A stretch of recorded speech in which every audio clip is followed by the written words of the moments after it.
Now for my last tip, this is a secret not many pros reveal. Hey guys, welcome back to the channel. Today we're going to be learning how to get better at editing. This includes getting more consistent, faster, and smoother with your edits. Before we start, thanks for all the support on the channel recently. Tips and tricks videos have been popping off, and I have decided to do only tips and tricks videos from now onwards. I don't see any point in making montages, and I love making these more than montages. So if you're subscribed to my channel for my montages, I'm sorry, but I believe my tips and tricks will help you as I go more in depth and give you more explicit tips compared to other YouTubers.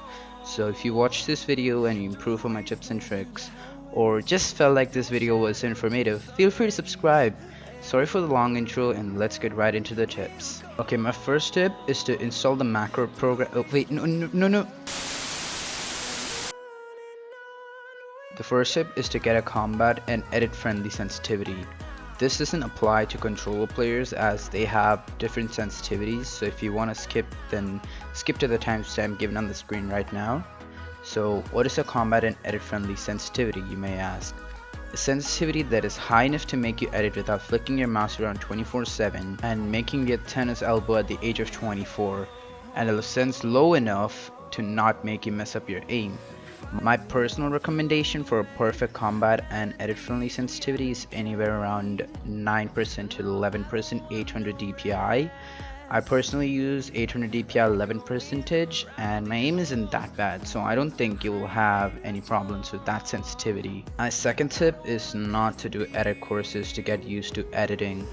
The reason why I'm telling this is because edit courses can help in doing a certain type of edits, but you will only be fast and consistent on those edits that the edit course gives you. But when you practice edits while free building, you practice more realistic edits that you will make use of, and it helps more than an edit course. My personal experience from edit courses is that once you keep doing them over and over and over again, you will become good at doing those edits given in the edit course. But when I was put in a game against an enemy, I would not be able to hit my edits. So instead of wasting your time on edit courses, do some free building. A third tip is to lower your crosshair movements. Have you ever seen someone who edits so fast that you think that they're in some like super high sense?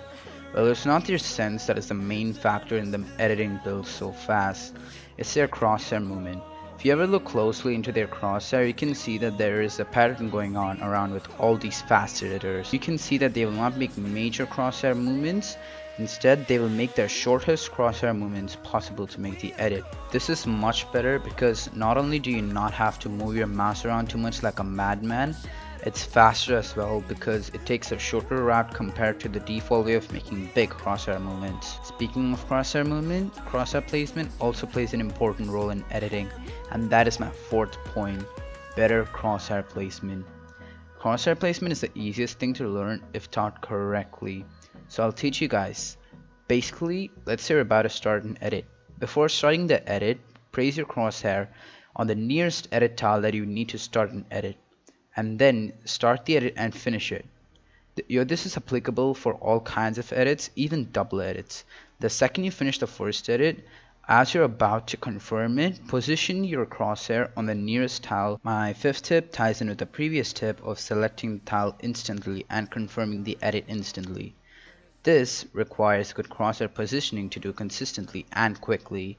The tip is pretty straightforward. As soon as you hit your edit key, wait for the blue tiles to appear, and depending on your reaction time, you will instantly select the tile.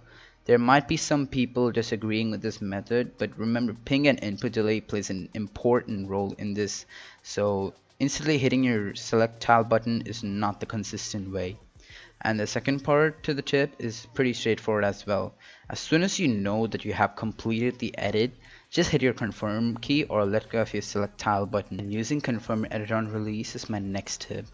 I know there are gonna be triggered 12-year-olds in my comments typing, but a Raider 464 uses triple edit bind so it's faster, so triple edit bind should be the actual recommendation. If you're typing that comment, then listen to this.